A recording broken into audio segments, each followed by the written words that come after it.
Good afternoon. This hearing will now come to order. As the hearing is fully virtual, we must address a few housekeeping matters.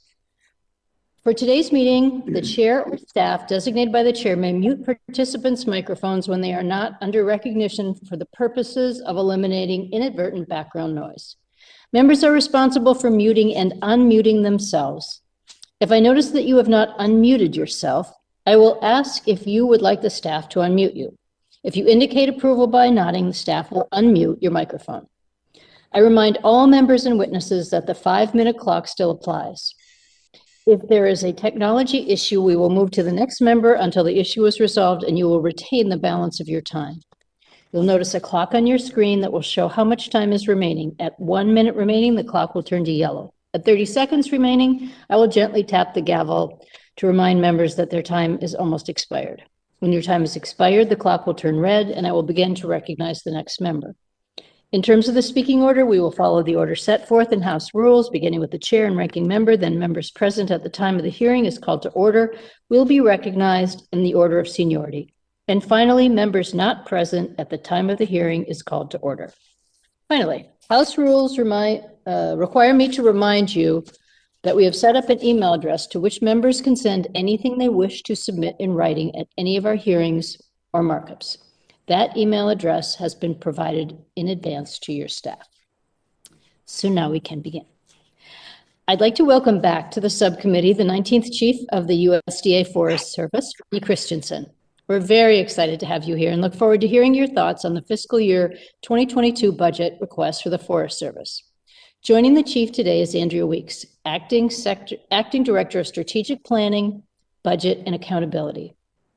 Our hearing today will address the President's 2022 budget request for the USDA Forest Service. While we do not yet know the full details of the President's budget, I'm encouraged by the themes highlighted so far, including conservation and climate science. To this end, the budget includes such items as $1.7 billion for hazardous fuels and forest resilience projects, an increase of $476 million over the 2021 enacted level, significant investments to encourage private forest conservation, and a major increase for USDA's climate hubs. I'm confident this budget will change course from the budgets of the past few years, which proposed critical shortfalls in research and state and private forestry, which play important roles in maintaining the health of our forests across the nation.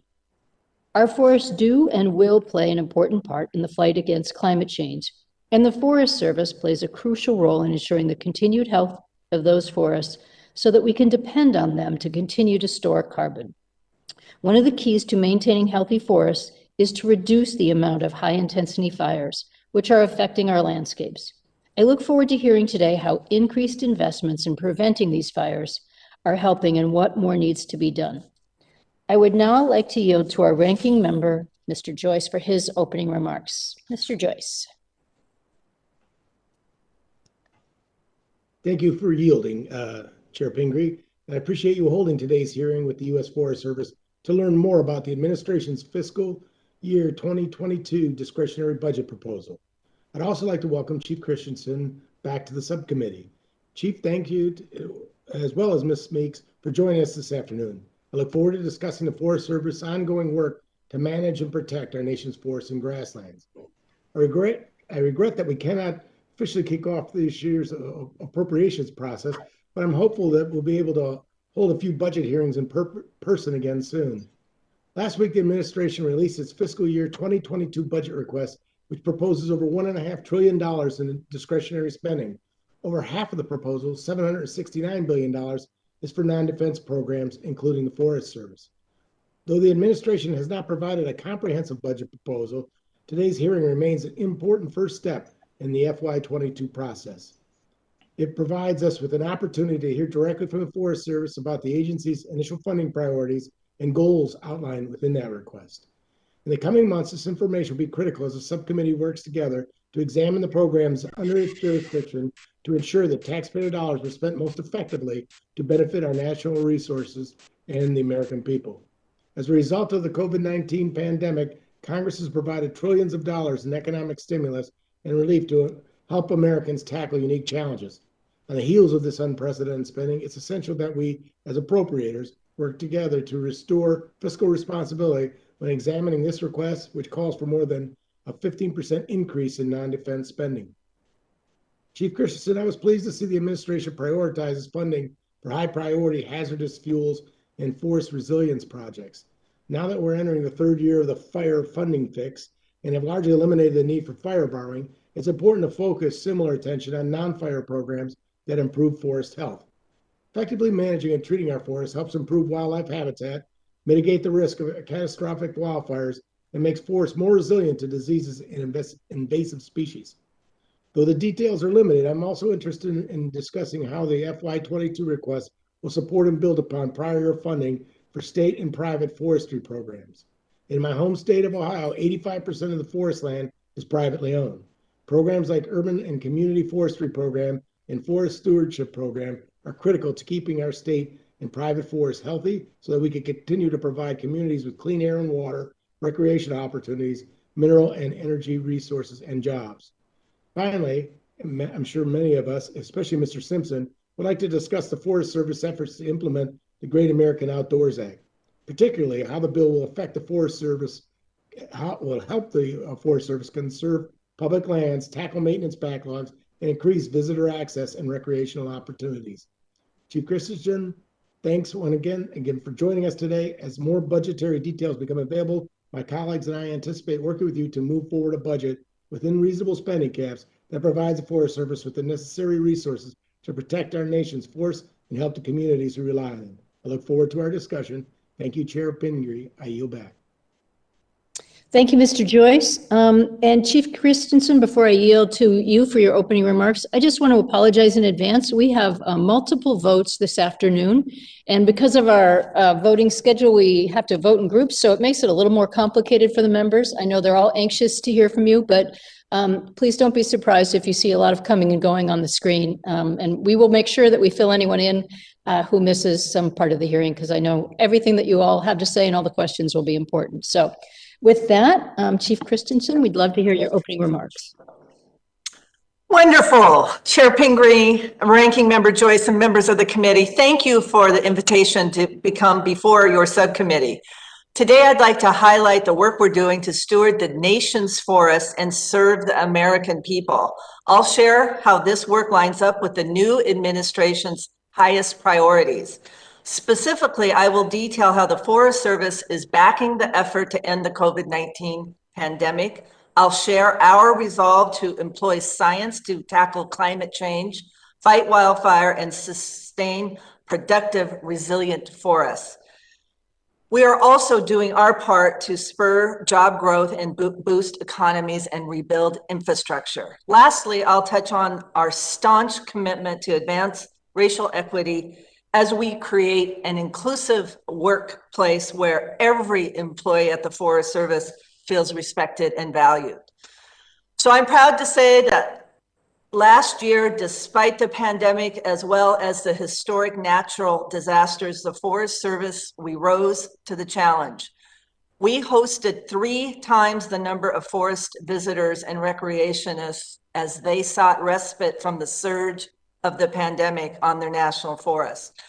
We continue to respond to FEMA's requests for emergency medical technicians and other incident management support for administering the vaccine. And the Forest Service played a sizable role in helping all of USDA recently administer 1 million COVID-19 vaccines over the past 2 months. So the long challenge we must confront is the crisis facing America's forests and grasslands. The crisis results from a changing climate, and it induces severe wildfires, droughts, insects, disease, and invasive species infestations. And the severity and the frequency of wildfire seasons is increasing significantly, impacting our nation's forests at an unprecedented rate and destroying homes and businesses. The 2020 fire year became a call to action. We saw the most acres burned on the Forest Service lands since the Big Burn of 1910. In many places, forests will not come back on their own, which impacts the potential for carbon storage and limits the land's capacity to mitigate further climate change. Despite the pandemic, the Forest Service sustained our hazardous fuels reduction work, but we know it's not enough. We need to conduct high priority hazardous fuels reductions and forest resilience projects at a scope and scale to meet the challenges we face. We anticipate another long and arduous fire year in 2021, and we are prepared for it. With a focus on health and safety, preventing the spread of COVID-19 remains our highest priority for our employees and the communities we serve.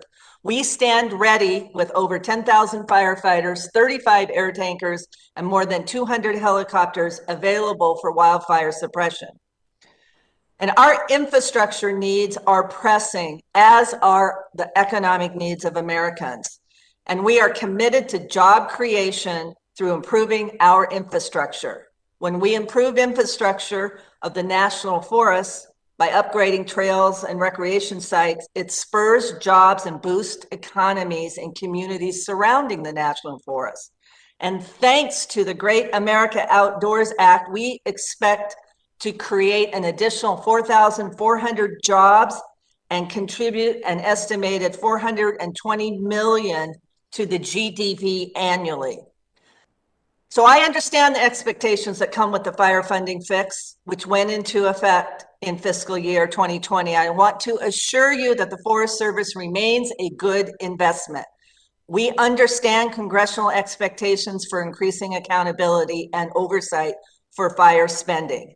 And during fiscal 21, the Forest Service has transitioned to a new budget structure that will help us increase the transparency of our spending.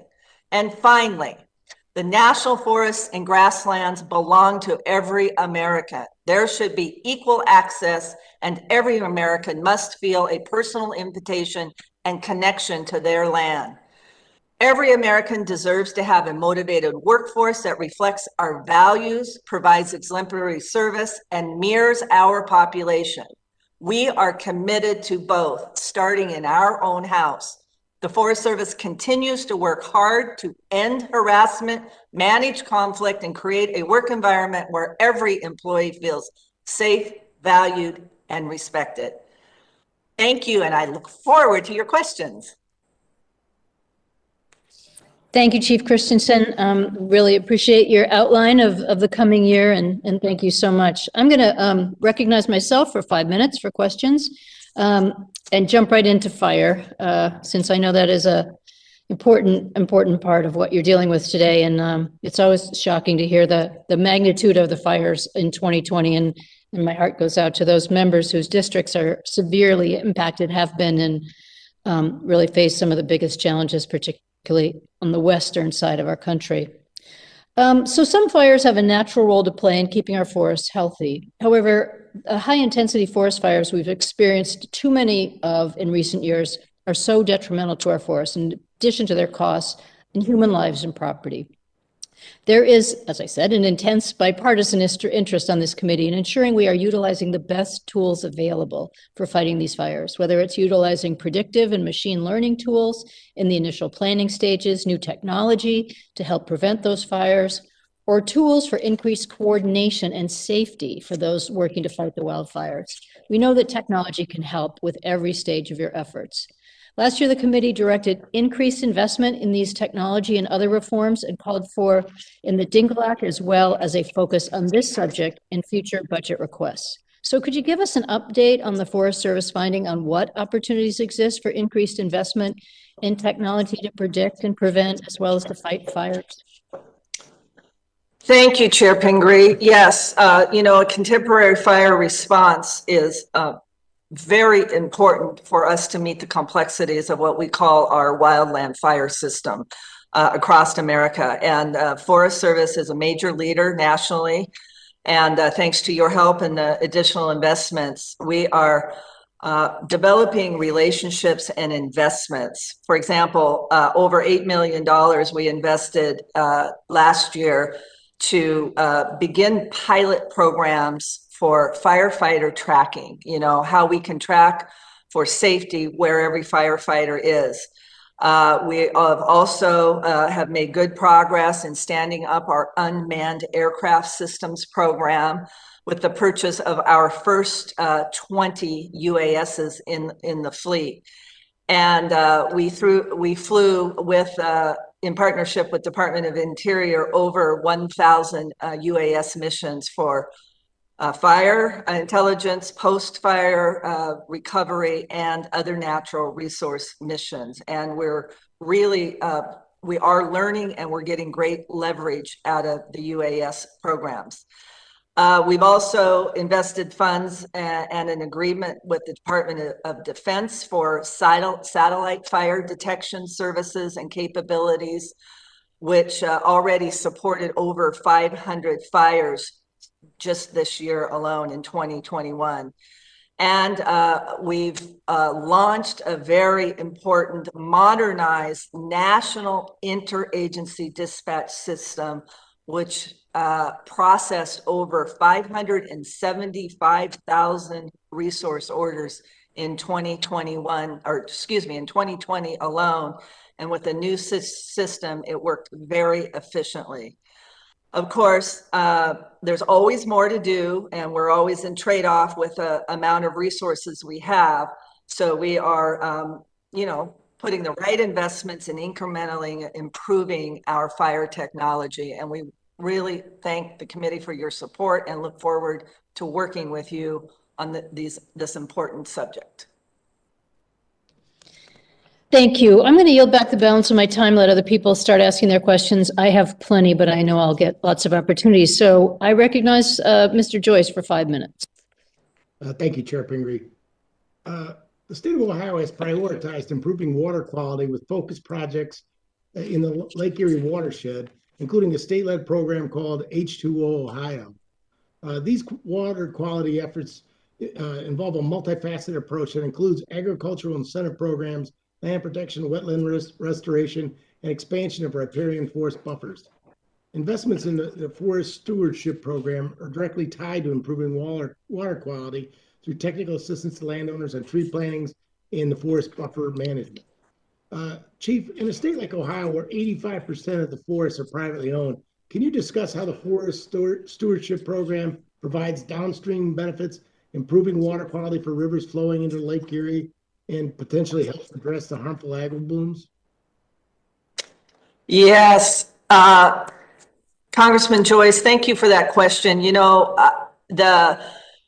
we just signed a shared stewardship agreement with the state of Ohio, and it's based on their state forest action plan. And I know that the greatest threat to forest identified in Ohio is soil and water quality impacts from poor land management practices and, of course, urbanization. And the conservation of soil and water and smart growth is really a top goal. And the Forest Stewardship Program, which is funding that, you know, comes through the Forest Service, and it's a state-driven program to provide that technical assistance to private landowners so they can develop their specific, which meets their interests, their own forest management plans, inclusive of protecting watersheds. And this key strategies is to focus on keeping forests as forests. So these landowners, you know, they have a choice to convert the land to other use. So keeping forests as forests is the #1 water quality enhancement that you can do with 85% of Ohio being in private forests. So, you know, of course, and what the forests do is they retain, they do help with the soil retention and the water quality, and particularly the use of riparian forest buffers. So in addition to water quality and riparian management, restoration of our forests, or good management through the Forest Stewardship Program, helps impact the damages from flooding. And of course, we all know the benefits of wildlife habitat and for fisheries habitat in reducing stream temperature. So I could go on and on about the benefits of forests and assisting, you know, there's public benefits that flow from private lands. So a way to assist private landowners meeting their own goals to continue the important public benefits that flow from those lands. Great, thank you. In FY21, I'm switching gears here a little bit. To foster additional production of wood utility poles that meet modern size specs for the U.S. electrical industry and ensure the ecological needs of the local landscape, Congress included language encouraging Forest Service to work within existing programs to foster additional production of wood utility poles. Recognize the agency doesn't typically design timber sales or manage for specific timber products. How could the Forest Service work to help meet this demand, especially in areas affected by wildfire? Yeah, that's a really good question. And, we could look at a product mix. We could sell different products in a timber sale. Now, that's a little bit of a heavy lift. When I was state forester in Washington State, that's what I would do. We would, we would do a product mix sale where we would advertise the good utility poles, so those could be taken and not just put into regular saw timber. So we need to do some specific marketing, and I'd be happy to work further with this committee on how we can best meet that need. When former Chair McCollum and I were out to visit the beautiful areas in Derek's district, that was one of the things that they were talking about and discussing. Yep. But how could the Forest Service help connect the utility pole people and the industry personnel with particular forest systems, timber sale purchasers, to determine if there's material within a particular sale that could fit their needs? Is there a way for them to do that? Yeah, we work with the electrical energy sector very closely, obviously with the threat of wildfire, but so we have those relationships, and it's really those purchasers. We need to get the purchasers of the federal timber sales involved so that we could identify what the market needs are, and then we could establish our timber program according to those needs. Thank you very much. I yield my non-existent time back, Chair Pingree. It looked like abundant time to me. I now recognize Chair McCollum for 5 minutes for her questions. Thank you so much, Madam Chair. Well, welcome back to the subcommittee, Ms. Christian. It's a pleasure to see you again, even though it's through screens. And I have to say, I'm a lot more enthusiastic about the budget you're presenting us today than I was about the one at the last hearing. The President Biden's plan to conserve 30% of the land and water by 2030 is something that I'm all supportive of. Conserving and increasing forest cover is important for not only reducing global warming, but for protecting our watersheds. We don't place a dollar value on water. We really don't. But life can't survive without water. And as you know, the Forest Service has a responsibility of protecting the priceless reserve of clean water located in the Valley Waters New Wilderness area. Yesterday, I had the opportunity to be with Secretary Vilsack, and he confirmed with me that the USDA is working with the Department of Interior to review the past administration's actions and consider next steps. So I know you can't comment on that any further because you're in the process of working on that. But I just wanted to re-emphasize my support for the Forest Service retaining its ability to deny consent for mineral leases and other activities that you might feel threaten the land, especially the water you manage.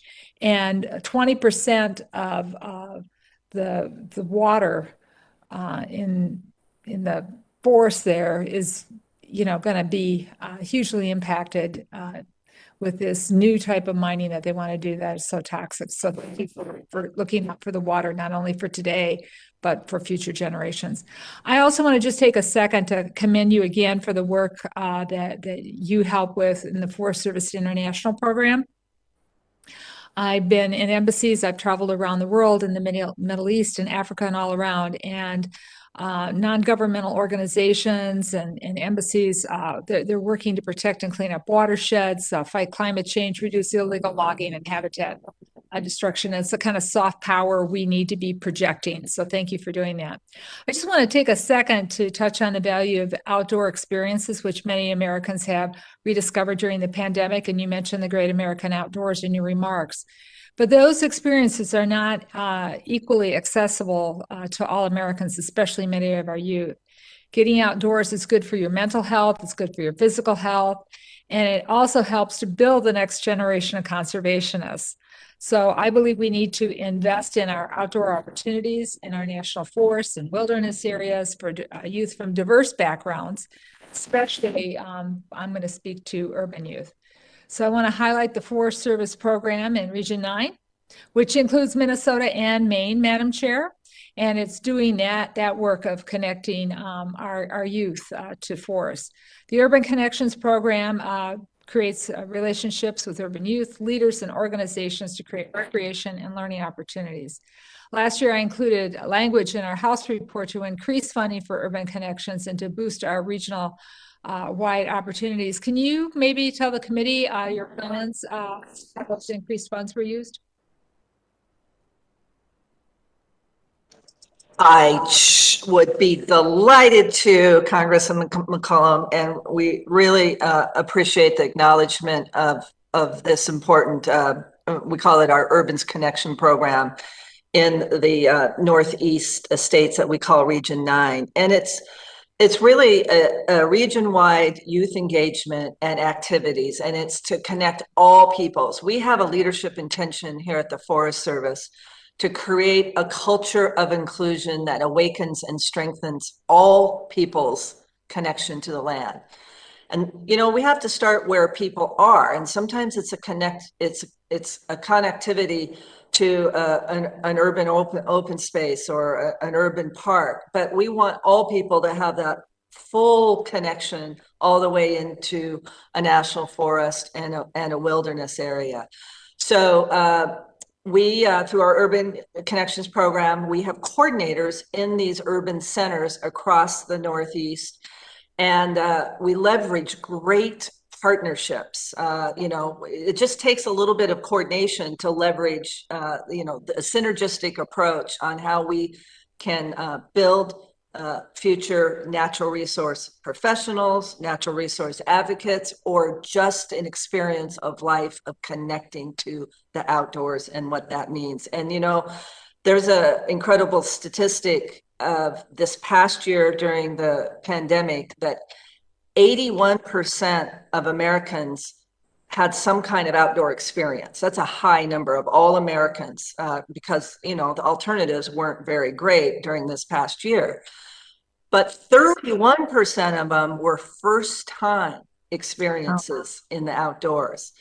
Now, that's a huge opportunity, and it's a bit of a challenge because if they don't have a good experience, are they going to come back? Are they going to connect to their natural resources? So we are laser focused on, and the Great America's Outdoors Act, by the way, really helps us increase and improve the user experience and build our capacity to have connections for all Americans. So with the additional funding from the 2021 Omnibus, we're developing a much deeper ladder of engagement where youth can, again, incrementally gain that outdoor recreation experience all the way up to a wilderness experience. And where we can encourage in them to think about what they care about and what a career potentially in natural resources is working for them. And I'm very proud to say we have, we'll be able to continue to increase our safety protocols of bringing youth into the national forests. And I have to give a shout out to, of course, the Boundary Waters is one of the most significant wilderness experiences for these youth. So more investment with our urban connection and more into our partnerships to leverage more. And as we get deeper into investing these funds this year, we'd be happy to continue to keep you updated. Thank you. Thank you. Next, I recognize Mr. Simpson for 5 minutes for his questions. Thank you, Chairwoman Pingree and Chief Andrea. Welcome back to both of you. It's good to have you for the committee, and thanks for the job that you and the Forest Service have been doing. You mentioned in your opening statement, and I think Chairwoman Pingree followed up on it, the devastating forest fires that occurred last year. I think you said the worst since the Big Burn. It was devastating, particularly in the west of the communities. So I want to ask you a couple questions. that you can answer each one of them, I guess. I know the Forest Service has been looking at the issues affected by these last year's forest fires. So, Chief, what would it take, say, over the next 10-year period for the agency to make significant progress on this front? And how many acres would we need to be able to treat to reduce these wildfires? Are we going to see a 10-year plan so that this committee knows what we can expect from year to year instead of reacting to the fires as they happen each year? And if we have a year that's down in fires, we don't pay as much attention to it as we do a year like last year. And along those same lines, this is the, I think, 19th year I've served on this subcommittee.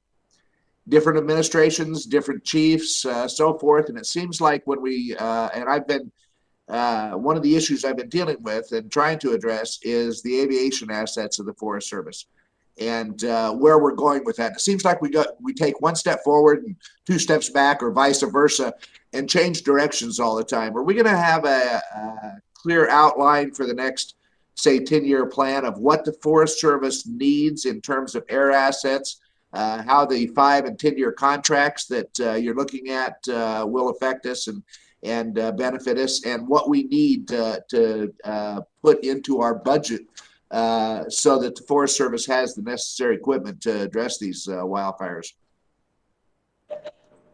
All great questions, but I have to say, you know, it was, let me see, 16 years ago, I was the new state forester of state of Washington, and first time before this committee, you were ranking member with Mr. Dick. So I remember it well, and you've always been very passionate and asked really good questions, Congressman. So, you know, we have to do a paradigm shift, quite frankly, and we have to get it right in there's two things. We have a scale mismatch in treating our lands. So we definitely have to treat more lands. We have to up our game, and we have really incredible scientists that are showing this. We call it fireshed modeling. But we also need to be strategic in where and how we treat those lands. So I did ask our scientists, give me a 10-year plan. And our researchers, through this modeling, and show how we need to strategically treat an additional 20 million acres of national forest system lands in the West and 650,000 acres in the East, just on the national forest alone, to make significant progress in reducing risk. These treatments, as I said, need to be strategically placed at these large landscapes. We call them fireshed scales.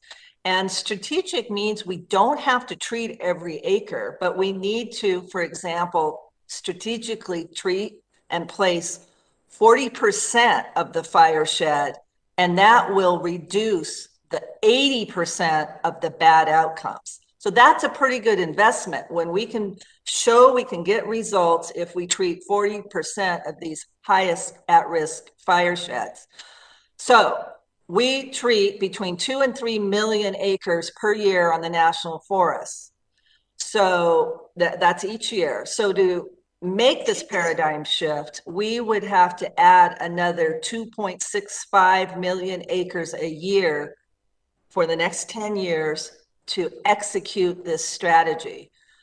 So that's obviously more than double what we're doing now. We can also have done this modeling. Forest Service lands certainly transmit a lot of significant catastrophic fire, without a doubt, but it's on all lands as well.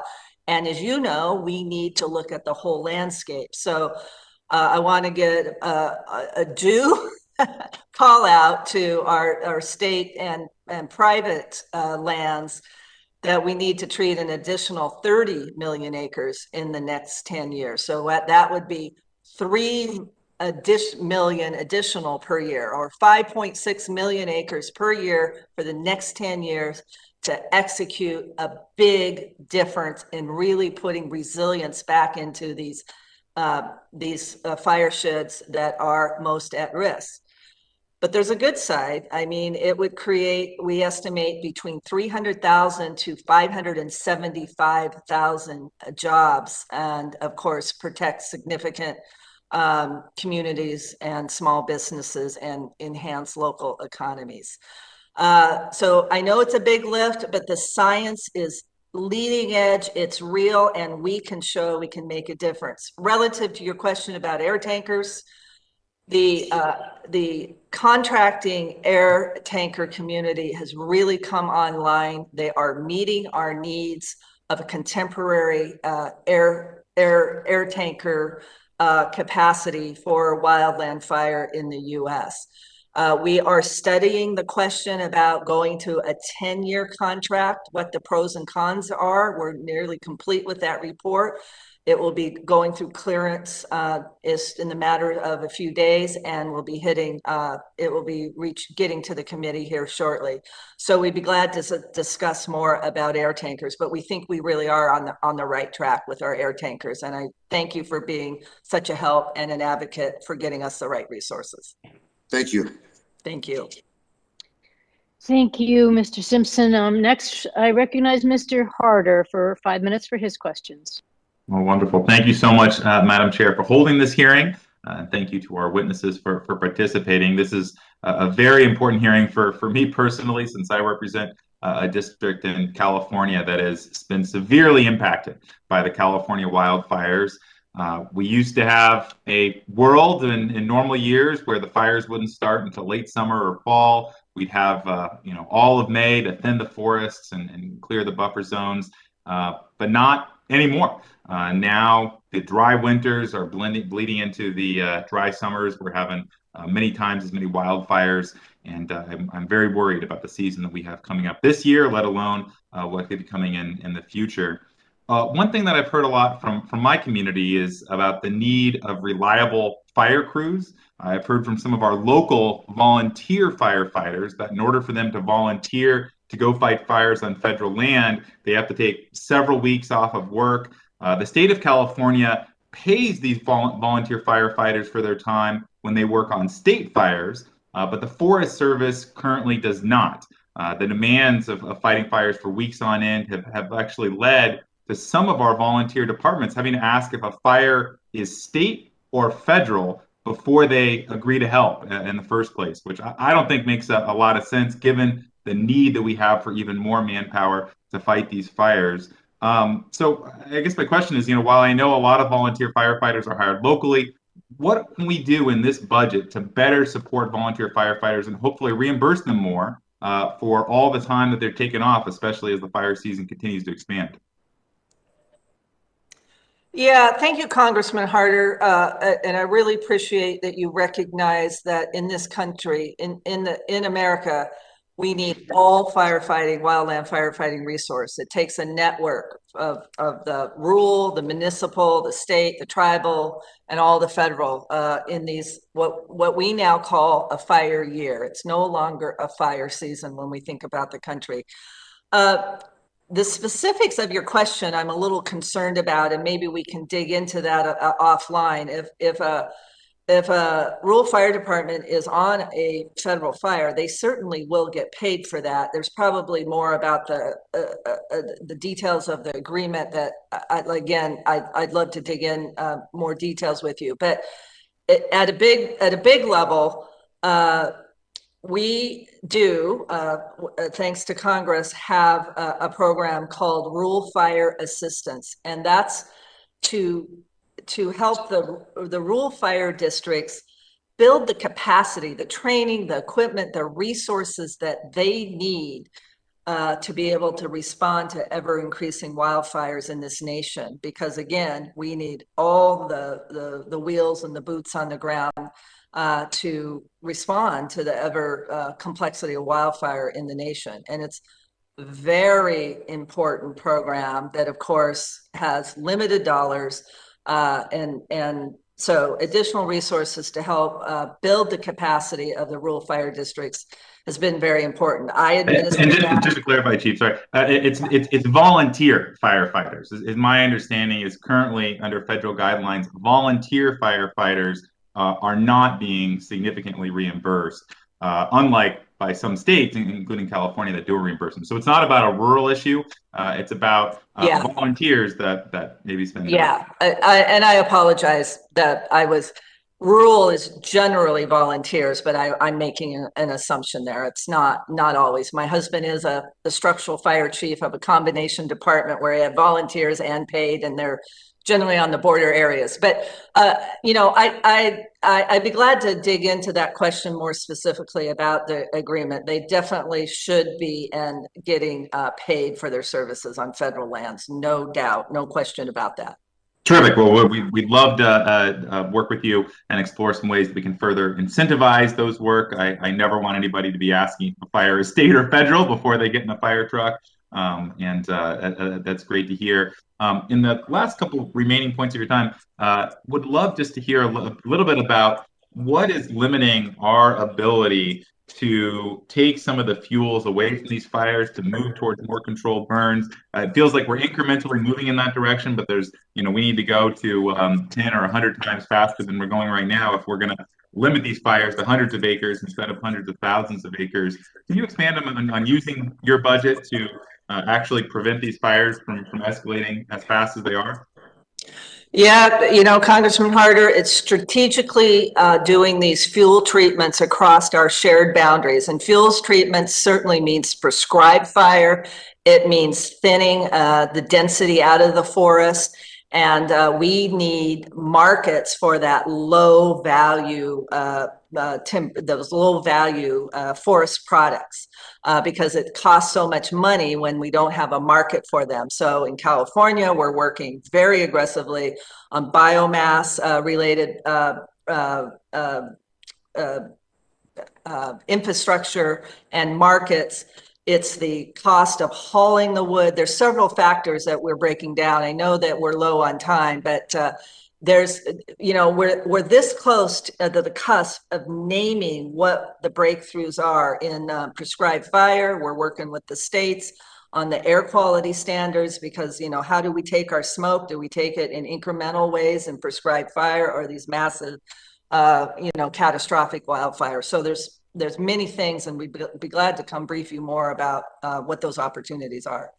Terrific. That sounds great. Thank you so much, and I yield back. Thank you. Thank you. Thanks, Mr. Harder. And I'm happy to recognize Mr. Amadei for 5 minutes for his questions. Thank you, Madam Chair. Hey, Chief, good to see you again. Hey, I want to just hit a couple things quick. First of all, we're going to be hooking up with you just to ask you guys to come in and brief us on what you're doing with the drones, how, what missions they got, where they're centered, who your contractors are, stuff like that. Second of all, on the large air tankers, I think the news is pretty good. We want to circle back with your folks because I think they've been problem solvers. Just the usual stuff that you fight in terms of some specs that, quite frankly, nobody complies with or adheres to that are still in there. But the times we've had that happen, your folks have been pretty proactive, and I wanted to basically give them a thank you for that so it didn't go unnoticed or taken for granted. Now I want to kind of switch to what we talked about last year, and we'll do it in the context of this year.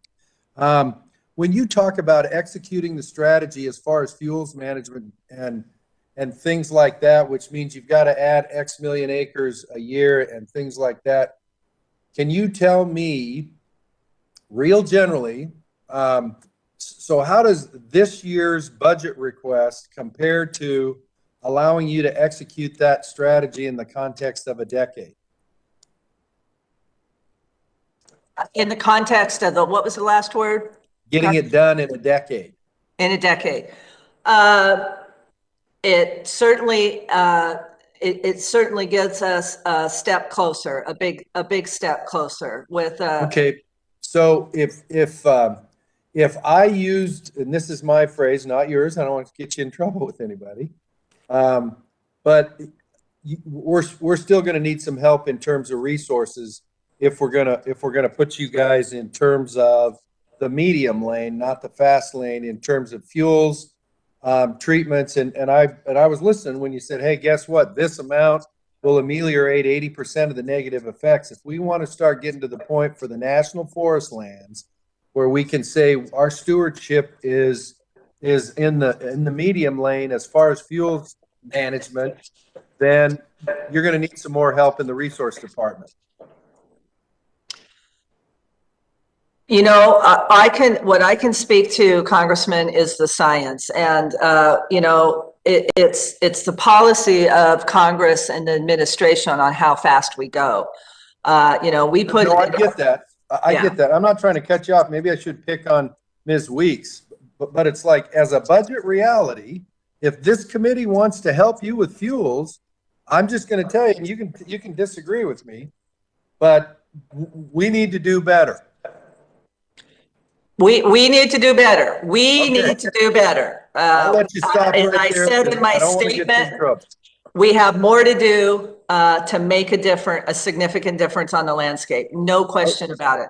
Okay, so the second thing I want to touch on is, does the Forest Service have, if you will, by national forest or by region, a list of infrastructure? That's everybody's new favorite word. Do you guys have a list of infrastructure projects or maintenance projects by region or by national forest? You bet you do. We do, sir. Yep. Can I get a copy of that? I'm sure we can get it to you. Absolutely. Thank you very much. I yield back, Madam Chair. Thank you, sir.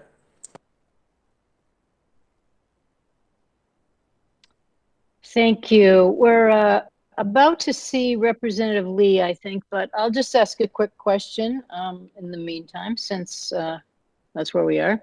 Can you talk to me quickly about carbon sequestration?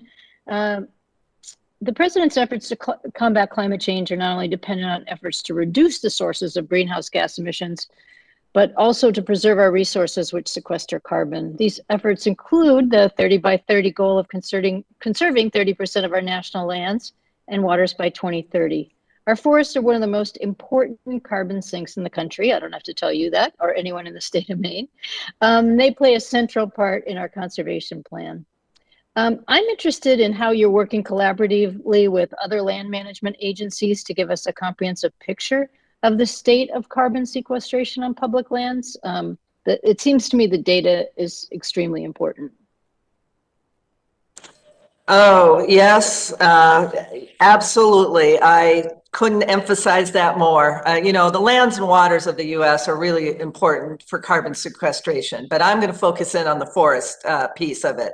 766 million acres of forest, all ownerships in this nation, and every bit of forest and those areas that could be afforested are very important for carbon. You know, the forests and the harvested forest products that store carbon and the urban trees in this nation, they offset 14% of the CO2 emissions annually in this nation. So that's pretty important that we pay attention to. And we could increase that by 50% or another, you know, again, 50% more. So 20% to 28% more offsets if we really worked on afforestation, where there are open spots that could support a forest.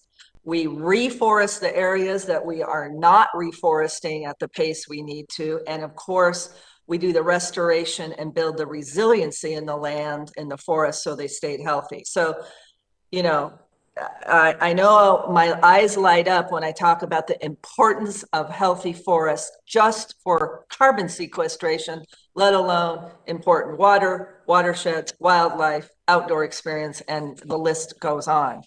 Relative to how we work with all landowners and across the federal government, you know, in our own house here at USDA, I'm very proud of the 10 years, no, we're 9 years now, or no, sorry, about the last 7 years of the climate hubs. And this is to support all landowners from the ag sector into all the way through the forest sector on really helping them on their building their plans for climate resilience and how they can do climate smart practices. And the hubs have really taken hold with all landowners, and the demand for services is higher than the needs we can meet. And you will see the initiatives in the president's budget, true to the goal of tackling climate change, is an increase to help with the science-based support of these hubs. And it also helps us connect to urban areas and underserved communities, because sometimes communities don't know what they don't know. And you know, services like folks in their own community saying, hey, do you know trees store carbon, they improve health effects, et cetera, et cetera. So it's really exciting. There's lots of opportunity in the climate hubs. And then of course, Forest Service. Chief Christensen, I'm going to stop you there. I have to run and vote, and climate hubs are my favorite topic. So maybe I'll get a chance to finish that one. But I am going to turn it over to Representative Cartwright to hold the gavel, to ask Representative Lee to ask her question, and I will be back after I get a chance to vote. So apologize for that. No problem. Thank you. Happy to step into the breach, Madam Chair. The chair recognizes the gentlelady from Nevada, Representative Lee, for 5 minutes of questions. Thank you. I want to thank the chair as well as the ranking member for hosting this hearing. And also thank you to Chief Christensen for being here. While we haven't yet seen the specifics of the budget, I'm pleased that the administration has made a clear commitment to prioritizing climate, conservation, and wildfire prevention in the Forest Service.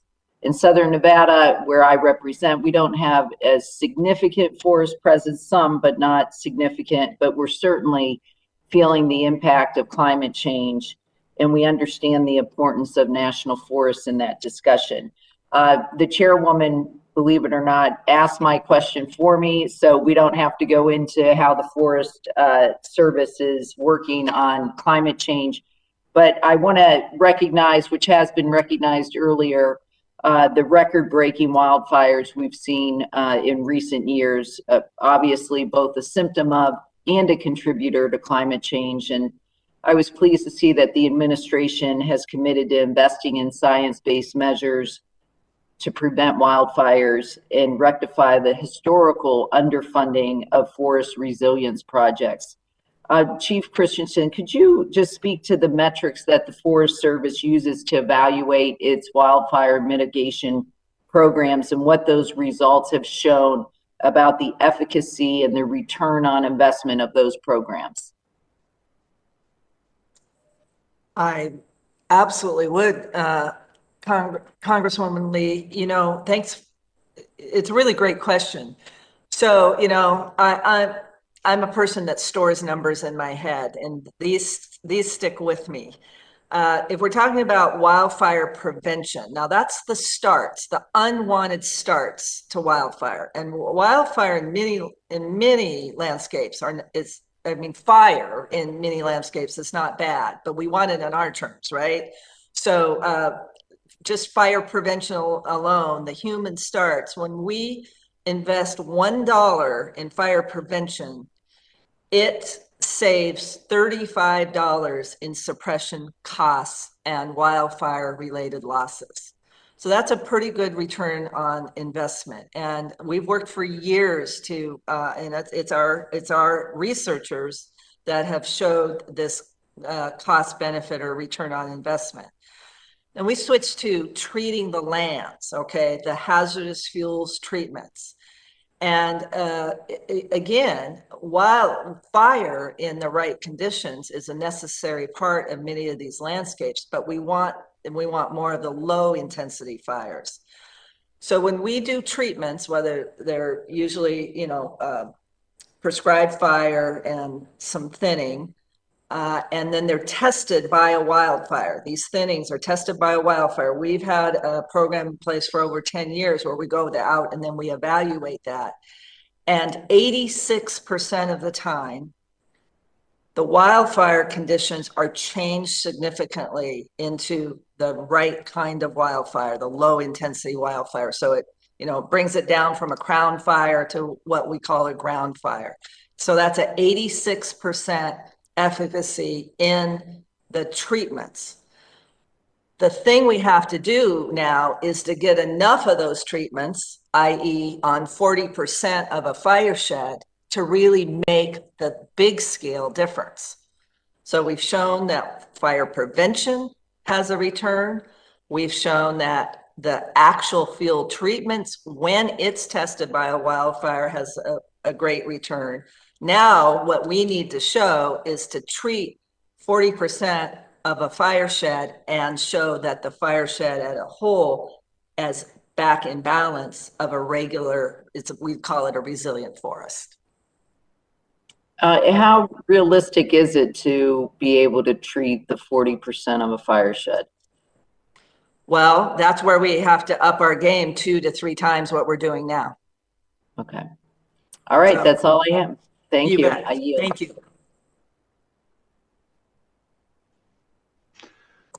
Well, thank you, Representative Lee. And I'm going to recognize myself for 5 minutes of questions. Ms. Christensen, thank you for being with us here today. My district in northeastern Pennsylvania is particularly interested in the Forest Service since my district was the home of Gifford Pinchot, who together with Theodore Roosevelt founded the U.S. Forest Service. But and that's not a coincidence. Northeastern Pennsylvania has an awful lot of forest land, including 2 state forests and thousands of acres of privately owned forests used for recreation, forest products, and natural resource conservation. My constituents and I value the forests in the region, and we want to ensure that the Forest Service has the funding necessary to carry out the important work of maintaining and managing our nation's forest resources. The first question that I want to get into are about President Biden's skinny budget that came out last week. It called for the Forest Service and the Natural Resources Conservation Service to promote the health and resilience of public and private lands, including specific appropriations for the reclaiming of orphan oil and gas wells and abandoned mine lands. I recently reintroduced the Abandoned Mine Land Reauthorization Act to help aid in funding such efforts, while my legislation focuses on the programs in the Office of Surface Mining, Reclamation, and Enforcement at the Department of the Interior. It is the Forest Service that also has a role to play, and the proposed budget envisions expanding this role. Many AML sites, abandoned mine land sites, border and interact with our nation's forests, creating abilities to pollution and an opportunity for the Forest Service to be involved in restoration efforts. So question 1 is, what has been the Forest Service's historical role in AML reclamation, and how do you envision this role growing? And have you been partnering with other agencies to address the challenges posed by AML sites? Yeah, great question. It is important that we work together with our state and other federal partners, and we've been doing that for over 20 years to mitigate thousands of hazards and abandoned mines located on the national forests, but certainly in the area of national forests. So, for example, in the eastern region where Pennsylvania is, we're working with state and private companies to address the legacies of the contamination and the dangerous, hazardous materials and entrance and mine entrances to protect ecological health. So it really does take all of us.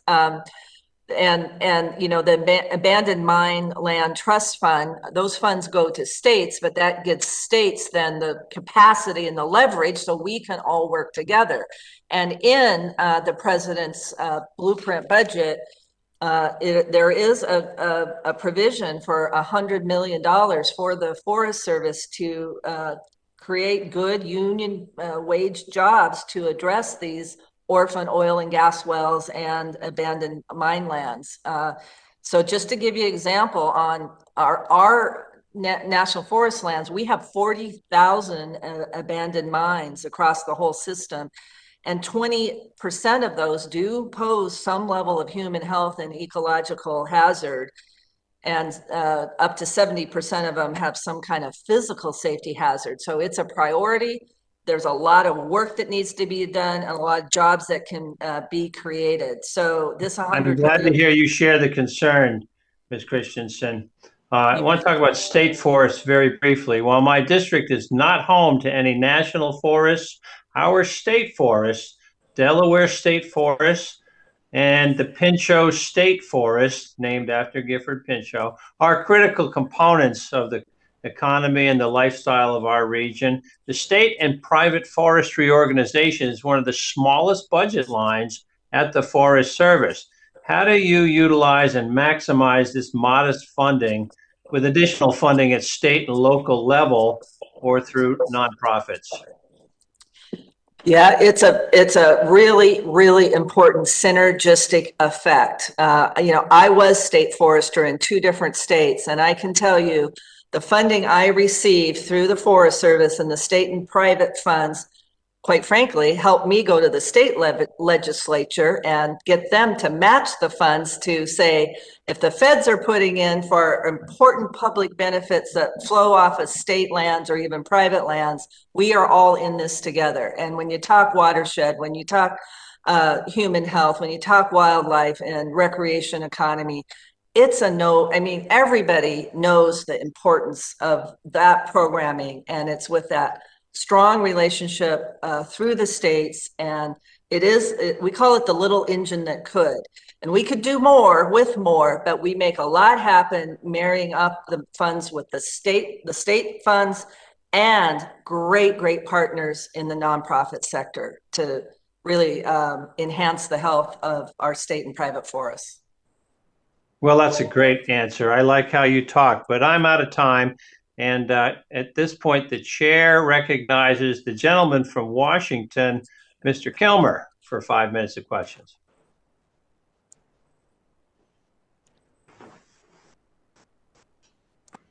Don't think he's here.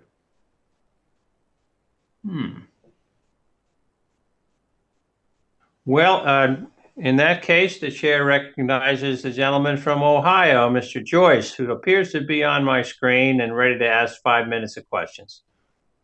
Well, thank you, Acting Chair. I appreciate it in your studio-like facility there. Chief, I want to ask you something else that's near and dear to Ohio. At last year's hearing, we discussed the important work you're doing to fight the emerald ash borer, or EAB. And given they're responsible for the destruction of 150 million ash trees in 35 states across the country, it's critical for the Forest City to maintain its outreach, education, and research activities to reduce the harmful and costly effects of this EAB. Does FY22 request support ongoing EAB research partnerships like those with Ohio State University and other universities to develop EAB-resistant ash trees and integrated pest management strategies? And what activities within state and private forestry does it request? What activities in those areas does this request support? Thank you, Ranking Member Joyce, for remembering our interchange. And I wonder how many EABs you've detected with your detection kit, but I won't ask. I can just tell by the decimation of the ash trees in my woods. Okay. Well, I can't speak to the specifics in the FY22 budget request, but I can speak to the importance of the joint work we do together, our state and private forestry program and our research program with partners like the state of Ohio and Ohio State University in the early detection, of course, the outreach and the technical assistance for urban landscapes to individual landowners, and quite frankly, the different treatments, whether they're the insecticide, the biological parasitic controls of the wasp that we're on the leading edge with Ohio on, and of course the the big game changer is the getting the ash resistant trees, which we're in close partnership with Ohio State University. So I suspect all of those programs will be able to continue. They're very high important, and we'd be glad to talk further when the full budget comes out. Okay, I appreciate that. Can you explain why these activities are critical to slowing the spread of the EAB at the moment? Yeah, so early detection, helps us jump on the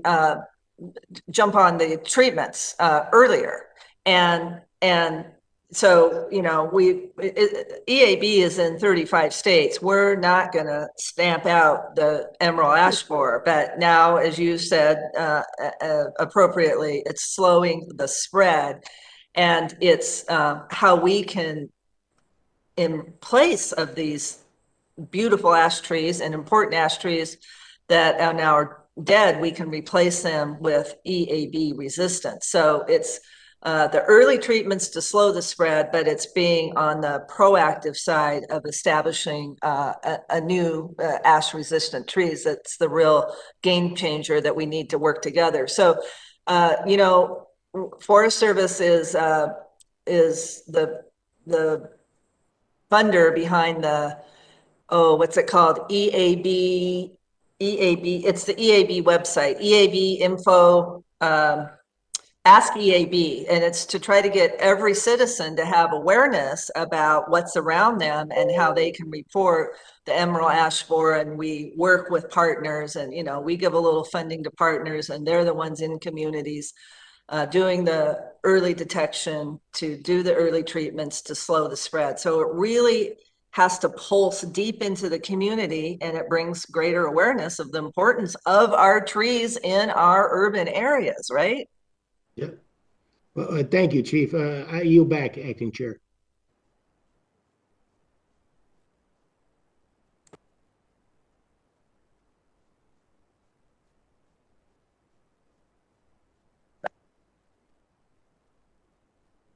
I guess I'm back.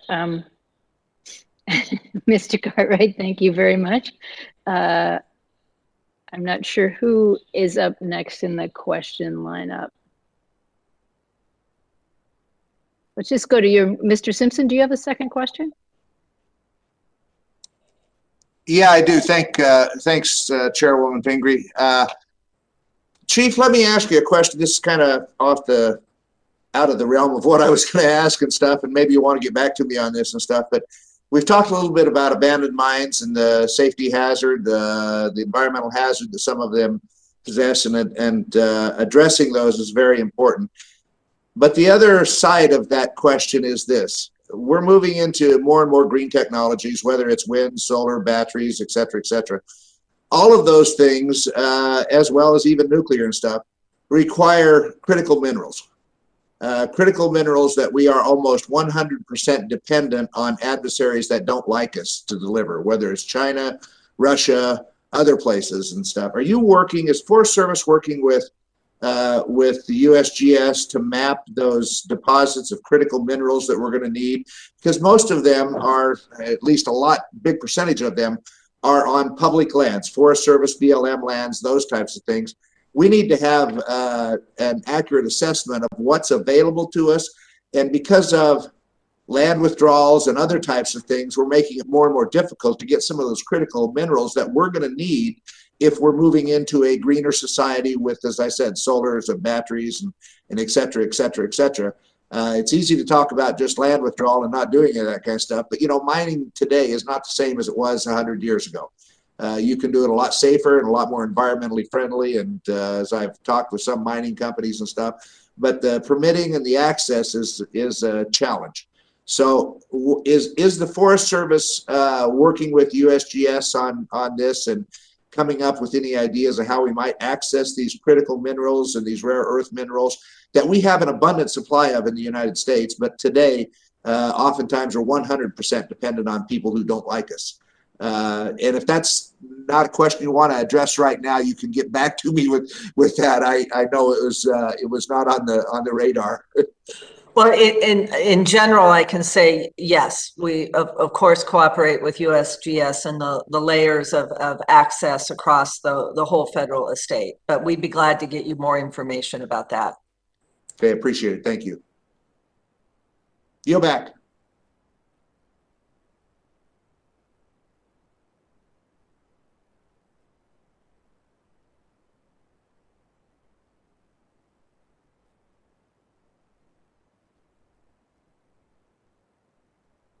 You're on mute. Sorry, I didn't. It's all the back and forth. Okay. Representative Kilmer, it's wonderful to see you back. I recognize you for 5 minutes.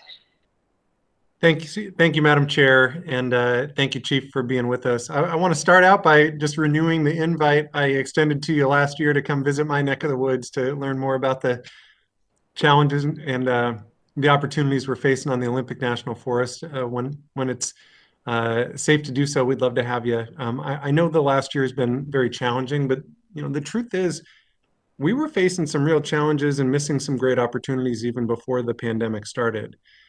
First, let me talk about some of those challenges. For years, the Olympic National Forest has really struggled to produce meaningful harvest levels necessary to improve forest health, to restore critical salmon spawning habitat, and importantly, to support timber-dependent communities. I know that resource limitations have impacted operations service-wide, and that's something our committee has been working to address. But we're experiencing some acute challenges on the ONF that I could really use your help on. I honestly can't remember the last time that the Olympic National Forest met its annual harvest target, and we've got to do better. And that brings me to the opportunities. We've got the Olympic Forest Collaborative that's united folks from the conservation community and the timber industry around a common goal of increasing harvest levels on the ONF. I am proud to say that we've executed a few pilot projects that have helped the ONF produce additional board feet of timber, while also accomplishing some important restoration goals. And these projects have demonstrated the power of collaborative forest planning for meeting the goals of our region, but we need to scale up in order to achieve those benefits. So especially as rural communities throughout my district continue to take it on the chin, this is very important.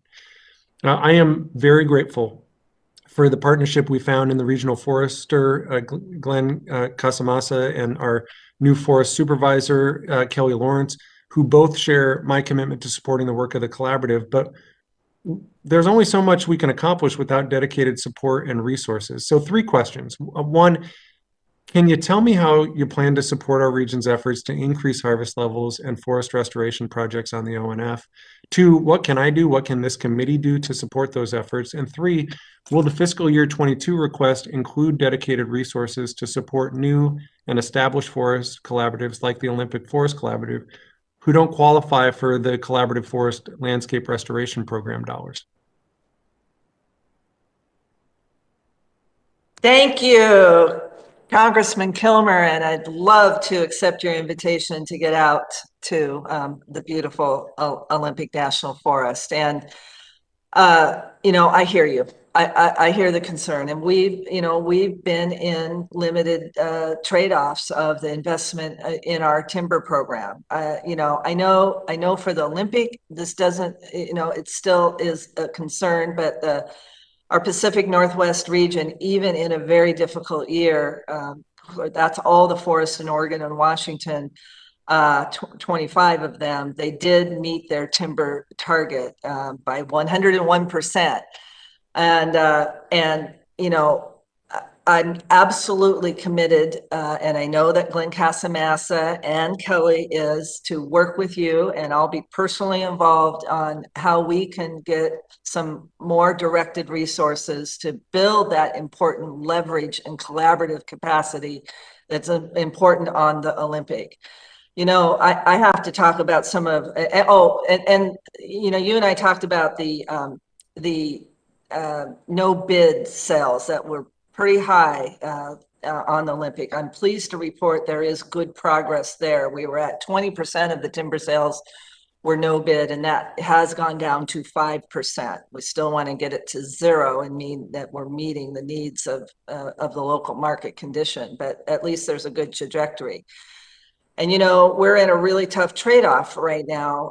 So much of the landscape was burned in that region and other regions that, you know, and we're using our regular appropriated dollars just to get the stabilization done on these landscapes. So that's where conversations with this committee are important, so you can really know the stark realities of the trade-offs. And we know that every community matters, and the dependency, as you so well described. And I don't have to remind you that, you know, I grew up looking at the Olympics. I'm from the Puget Sound. I was the Hood Canal District Manager that partnered with the Olympic when I was in the state natural resources. And the importance of those watersheds and the salmon and other fisheries resource and wildlife resources are absolutely critical. So I want to affirm our commitment and affirm that we'd be glad to work with you to figure out the good pathway forward for appropriate resourcing. Thank Out of you. time. Thank you, Madam Chair. Thank you, Mr. Kilmer. I'm going to recognize Representative McCollum for a second question.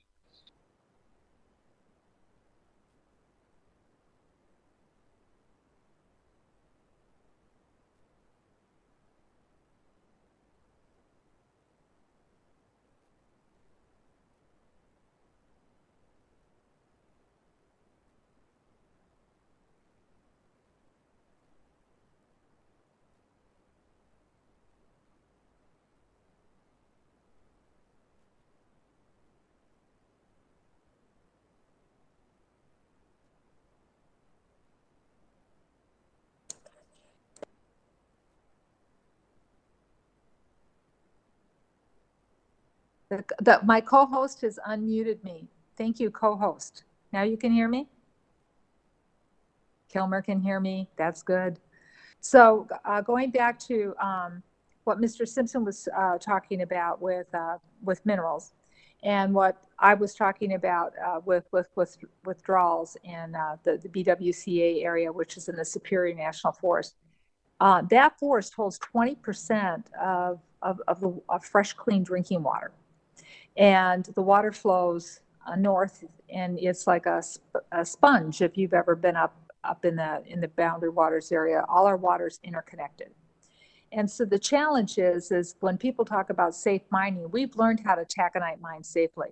We didn't in the beginning, but we know how to do it now. This is new mining. Every single one of these mines have failed. The sulfite ore mines have failed, and when they fail, it's generation after generation after generation before there's any recovery of the land. But my point was, you know, when we're looking at critical minerals, we also have to look at something else that's critical, and that's water. So I'm all about protecting the wilderness, but this is water you can literally be in a canoe on, dip a cup and drink straight out of there. And, you know, future generations and future wars will be fought over water. And with climate change, access to and having potable fresh water supply is going to be really critical. We as a federal government, we really don't, and as a people, we don't place a value on water. Yeah, we maybe go buy a bottle of water, but we look at water as disposable. It'll rain, it'll come back again. So it is not part of the charge when you're looking at what to do with some of these critical minerals and where they're located, is also to take in the assessment and the quality of water. And then before you answer that, one other statement. I'm all about, I chair the Defense Committee. I'm all about having strong national defense. But many of these mines that are being built and mined right now, they're owned by foreign companies, and the resource is being taken out of the United States, and what they're not telling you is going to China to be smelted. So if we're going to talk full circle national security, then let's have the full discussion and not just pick and choose what we want to talk about. But could you, Ms. Christensen, how does the Forest Service value the importance of water, and remind us again how important our forests are for water? And I'll mute myself. You bet. I'll go back to the Organic Act that's established they were called the forest reserves at the time. And they were for two purposes. And that was to create a sustainable supply of timber for this new nation to be built. And it was to establish the critical watersheds to supply water for the nation. So the importance of water goes back to the origins of the national forests and even before the Forest Service itself was created. And 50% of the waters of these nations depend on forest. Forests are the headwater of all of the forests, of all the water of this nation, and 1/5 of the waters in this nation are dependent on the national forest. So forests water is an absolutely essential part of the multiple use and sustained yield act and the origins preceding all of that for the national forest, without a doubt.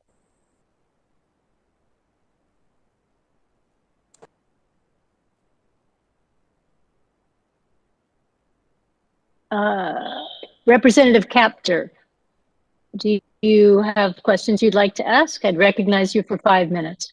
Thank you, Madam Chair, very much. Thank you for a very interesting hearing. I haven't been able to be present for all of it, but my staff has informed me. And I just wanted to thank you for your leadership in this area and wanted to ask Chief Christensen, I'm a huge supporter of the urban and community forestry program at the Forest Service.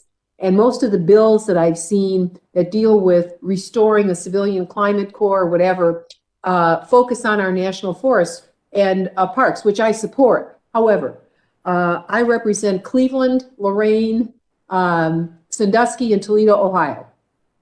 And we have historic levels of asthma. And we have had we've had 20 million trees removed from Michigan and Ohio. And we've been working with the Cleveland Metro Parks, the Cuyahoga Valley National Recreation Area, the Lorain County Metro Parks, the Lucas County, Toledo Metro Park system to try to replant, including in those cities. So I'm wondering what your thoughts might be about the potential of the urban and community forestry program to partner somehow with localities and to do some of the tree replanting that we know is so necessary after the devastation of the emerald ash borer and the Asian longhorn beetle. I'm concerned that local people living in these communities, in these urban areas, will not be recruited and they won't be able to work in their own areas to try to restore the environment. Could you help me understand how Interior thinks about this and the Forestry Service? Yeah, USDA, we're part of USDA and we are a strong we're working daily with the Department of Interior to bring some recommendations forward about President Biden's call for a climate conservation corps. And let me just tell you the space that in the area that you named, Congressman Capter. So the Forest Service has a huge footprint of working with the conservation corps. We go back to the origins of the original Civilian Conservation Corps, which now are the Job Corps centers. And we operate 24 of those Job Corps centers, which bring both rural and urban kids into these Job Corps centers and teach them skills. And we're converting to more natural resource based, and we have urban community forestry programming in a couple of these Job Corps centers. But then we have nearly 100 service corps partners. These are the nonprofit partners that bring these service corps together. And we have nearly 1,000 agreements with these service corps to do work, or natural resource work across the spectrum. And yes, it's a good portion of it is on the national forests. But what we have at the Forest Service is we have these broad authorities and networks through our state and private forestry authorities. We're working with our state forestry partners and the plethora of partners that are in these urban areas. So we feel confident we could connect enhanced climate conservation corps capacity to needs in state and urban areas. Because one of the absolute essential pieces of a climate conservation corps would be that we would bring employment for underserved and underrepresented communities, and going to where the needs are is really essential. So, and we have these shared stewardship agreements with 26 states. I just signed the great shared stewardship agreement with the state of Ohio in December, and it names these kinds of priorities that we have to get beyond our own programming and cross boundaries for what is most important for natural resources, for employment, for climate, for equity. All of the administration's priorities fit right in. I would appreciate a copy of that agreement and your openness to working with partners. If you could send me a list of who those partners are. I'll just tell you a recent experience I've had of anticipating Earth Day. I went to NRCS and I said to them, I want to hand out trees and I want to go into each of my counties. And so they found me a location that's out in the burbs, not in the heart of the cities, and they wanted to give me sycamore trees. I said, I don't want sycamore trees. I said, find me trees that don't make such a mess in the city, that are still good hardwoods, whether it's maple trees that don't have so many twirlers, or whether it's beech trees. Oh, we can't do that. No, we don't have that supply. So this is Reality Ohio, 2021. And a member willing to go out of her way, right, to go to all my 5 counties and plant trees, help and pass them out. And a little bit of arterial sclerosis over at USDA. And I realize you've only been in there a few months under the Biden, thank God, Harris leadership, and things are going to change. But that's the continuing frustration of the inability to adapt to the urban metro areas. And so thank you for listening very much. That's not USDA, and we'll be glad to connect you with the great urban partners that we have there in your district, Congresswoman. Thank you, Madam Chair. Thank you. You bet. Thank you, Chair Capter. Representative Cartwright, would you like to ask another question? Or a question? Yes, I would. You're recognized for 5 minutes. Thank you, Madam Chair. Now, Chief Christensen, we were talking about state forests the last time I was talking with you, and I want to finish that discussion up by asking you, how can private owners and state forests obtain funding from the state and private forestry program? And is there assistance in that process? Yes, sir. The funding flows through the State Forestry Agency. So the Pennsylvania DNR, your state forester, Ellen Schlesberger, they oversee this programming, and they would put it out to the state forests and to the private forest landowners. There's several areas of opportunity. It's the forest stewardship is probably the gem. That's you're a private forest landowner. You have 20 acres and you really don't know the best way to management, or you really care about wildlife, but you don't know how to even go about, thinning your forest appropriately, et cetera. And you want to get some technical assistance, and you want to lead to some other programs for financial assistance. Well, that takes a forest stewardship plan. So through the funding that the Forest Service would provide, and often the state puts in funding too, they would bring out what we call a service forester to you and your property. And it was the best days of my career when I did that. And you talk about the landowner's objectives, what they want to get from their land, and you'd write them a specific forest stewardship plan, and you'd help provide them pathways on how then they could get grants and funding to help manage their land. There's forest health programming. You have an invasive pest. You don't know what to do about it. Again, from funding the Forest Service provides through our forest health program to the state forestry, that you would get a consult from your state forestry organization about this pest and how to treat it or detect it. Well, thank you. I read your resume and I knew I was asking the right lady that question. I appreciate that. But you mentioned invasive species, and I want to bump over that really quickly. The plant and wildlife in our forests are in danger from invasive species that are reducing available habitat for native wildlife. Pennsylvania alone has 18 tree species, 39 herb species, and 17 vine species on its invasive species plant list. And according to the Forest Service's invasive species research model, invasions by plants, animals, and pathogens cost the United States $137 billion every year. I know that we have an overabundance of Japanese knotwood in northeastern Pennsylvania, and I see that all over the place. Look, it's further expected this number will only increase due to the change in climate and the increase in extreme storm frequency. I recently introduced a native plant and species pilot program bill that would aid in combating invasive species and reintroducing native species.